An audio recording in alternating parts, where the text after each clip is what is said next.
Himpunan Mahasiswa Buddhis Indonesia atau Hikmah Budi kini sudah berusia 45 tahun. Siapa sangka organisasi pengkaderan Buddhis yang sudah tersebar di Nusantara ini dibidani oleh 31 mahasiswa dengan menunjuk 7 orang formatur.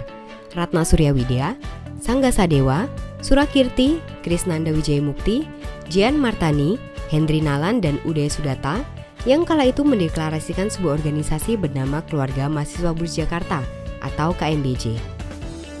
KMBJ didirikan pada 14 Maret 1971 atas dasar yang sederhana, yaitu untuk mendata mahasiswa beragama Buddha. Hal ini didasari karena kebanyakan mahasiswa Buddhis saat itu tidak memiliki tenaga pengajar. Para pemuda ini pun menghimpun diri untuk saling menguatkan dengan membentuk satu organisasi yang juga dijadikan ajang belajar agama Buddha bersama-sama dengan tanpa membedakan aliran dalam Buddhisme. Sebagai sarana pendukung kegiatan KMBJ, para pengurus pun menginisiasi pembentukan sebuah wadah komunikasi berupa majalah Hikmah Budi yang dibentuk pada 16 Mei 1971. Majalah ini merupakan sarana pendukung mahasiswa Buddhis di seluruh Indonesia.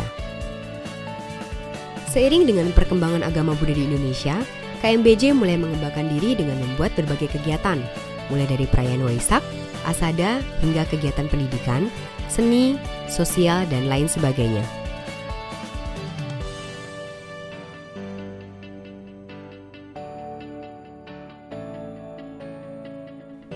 Salah satu kegiatannya adalah Pekan Penghayatan Dhamma atau PPD yang diselenggarakan pada tahun 1980.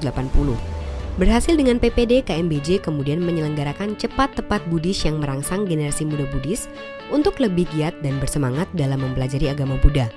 3 tahun kemudian, KMBJ kembali melakukan gebrakan dengan menyelenggarakan kegiatan berlingkup nasional berupa penyelenggaraan Lomba Cipta Lagu Buddhis dan Vokal Group. Lomba ini terbukti menghasilkan tembang-tembang Buddhis terbaik yang diproduksi dalam bentuk kaset. Sepanjang perjalanannya, KMBJ terus mempertahankan dan mengembangkan organisasi, serta mengupayakan adanya suatu tempat yang bisa menjadi tempat berkumpul para aktivis saat itu. Tempat berkumpul ini pun tidak pernah tetap. Pada 27 November 1977, Cetya Bodhinyana menjadi tempat beraktivitas yang hanya digunakan untuk kebaktian bersama. Sedangkan untuk mengadakan pertemuan lanjutan masih belum mendapatkan tempat yang memadai. Setelah berada di Cetya Bodhinyana, keinginan untuk mendapatkan tempat yang benar-benar menjadi pusat kegiatan sangatlah besar. Hingga pada akhirnya, KMBJ mendapatkan pinjaman sebuah bangunan berlantai 4 di Jalan Jembatan Batu nomor 4849. Di sana, KMBJ diperbolehkan menggunakan lantai 4 gedung sebagai pusat kegiatan.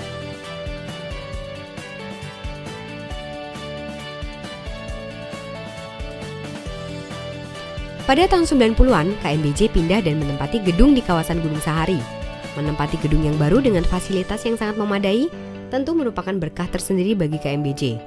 Hal ini dibarengi oleh komunitas Buddhis yang semakin berkembang. Kondisi nasional pada tahun 90-an pun cukup panas, terutama mendekati tahun 97-98, di mana gerakan reformasi sedang bergulir yang didorong oleh kekuatan mahasiswa nasional. Gerakan mahasiswa nasional ini pun bertanya-tanya dan menantikan unsur dari mahasiswa Buddhis untuk bergabung. Inisiatif pun diambil oleh kepengurusan KMBJ pada saat itu. Dengan membawa nama Hikmah Budi, kehadiran dari unsur Buddhis ini melengkapi kepingan puzzle yang belum lengkap. Kedatangannya juga mendapatkan apresiasi serta sambutan yang hangat, karena unsur Buddhis yang selama ini susah dicari akhirnya menampakkan diri. Inisiatif yang diambil ternyata menjadi pisau bermata dua terhadap posisi KMBJ saat itu. Di dalam internal komunitas, inisiatif ini mendapatkan penolakan yang luar biasa. Bahkan KMBJ mendapatkan cap organisasi politik yang akhirnya berakhir dengan terusirnya KMBJ dari bilangan Gunung Sahari. Kehilangan markas tidak membuat KMBJ menjadi patah semangat. Hal inilah yang terus meyakinkan bahwa terlibat aktif dalam kehidupan berbangsa dan bernegara tanpa melupakan akar Buddhisme menjadi jalan yang patut dipertahankan. Sejak saat itu, KMBJ mulai dikenal dengan nama Hikmah Budi dalam skala nasional. Hal ini membuat kepengurusan KMBJ semakin ingin melebarkan sayap dan memperkenalkan diri ke setiap wilayah di Nusantara. Dalam usahanya mengembangkan diri, KMBJ kemudian berfusi menjadi Hikmah Budi Cabang Jakarta pada tahun 2001, setelah diselenggarakannya Rembuk Mahasiswa Buddhis Indonesia atau RMBI pada tahun 2000. Melalui RMBI pula, cabang di luar Jakarta kemudian mulai bermunculan. Bermula dari Semarang, Malang, dan menyusul kota-kota lainnya.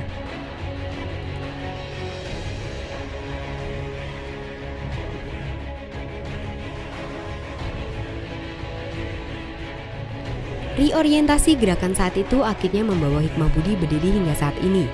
Walaupun belum mempunyai sekretariat yang tetap, tetapi Hikmah Budi terus bergerak dan berkontribusi nyata bagi komunitas, bangsa, dan negara.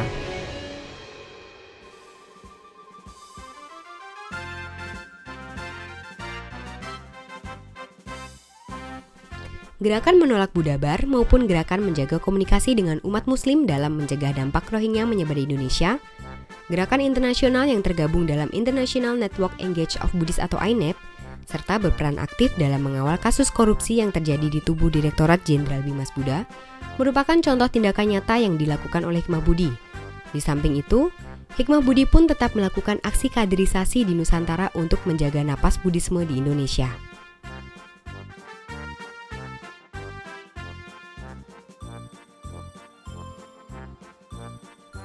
Dimulai dari Jambore Tunas Mahasiswa, Buddhist Insight, latihan dasar kepemimpinan hingga pekan orientasi dan leadership training.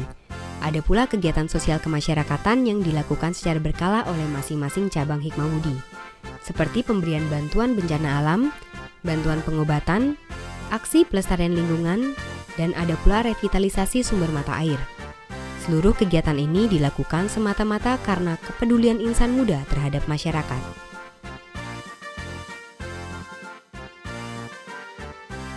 45 tahun Hikmah Budi, 45 tahun berkontribusi untuk Buddhisme Nusantara. Apa Madena Sampadeta, berjuanglah dengan sungguh-sungguh.